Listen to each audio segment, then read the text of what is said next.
السلام علیکم ورحمۃ اللہ وبرکاتہ۔ بسم اللہ الرحمن الرحیم۔ رب اشرح لی صدری ویسر لی امری واحلل عقدۃ من لسانی یفقہوا قولی۔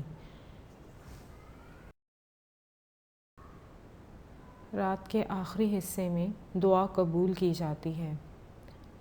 سیدنا ابو ہریرہ رضی اللہ تعالیٰ عنہ سے روایت ہے کہ رسول اللہ صلی اللہ علیہ وسلم نے فرمایا، ہمارا رب ہر رات جب آخر تہائی حصہ باقی رہ جاتا ہے تو آسمان دنیا پر اترتا ہے اور فرماتا ہے، کون مجھ سے دعا کرتا ہے میں اس کی دعا قبول کروں، کون مجھ سے مانگتا ہے میں اس کو دوں، کون مجھ سے گناہوں کی معافی چاہتا ہے کہ میں اس کے گناہ معاف کر دوں۔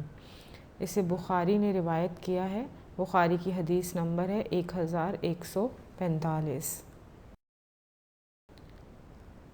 سیدنا ابو امامہ رضی اللہ تعالیٰ عنہ کہتے ہیں کہ مجھ سے عمر بن ابسہ رضی اللہ تعالیٰ عنہ نے بیان کیا کہ انہوں نے رسول اللہ صلی اللہ علیہ وسلم کو فرماتے ہوئے سنا کہ رات کے آخری حصے میں رب اپنے بندے کے قریب ہوتا ہے، لہٰذا اگر اس وقت اللہ کو یاد کرنے میں شامل ہونے کی ہمت کر سکو تو کرو۔ اسے ترمذی نے روایت کیا ہے۔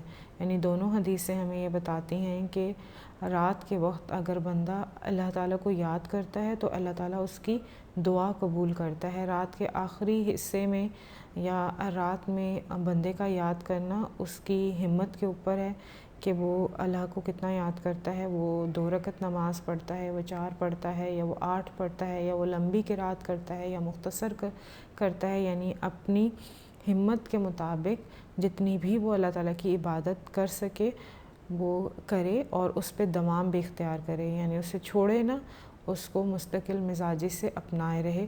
اللہ تعالیٰ اس کی تمام دعاؤں کو قبول کرتا ہے۔ اللہ تعالیٰ ہم سب کو اس طرح عبادت کرنے کی توفیق عطا فرمائے، آمین۔ جزاکم اللہ خیرا کثیرا۔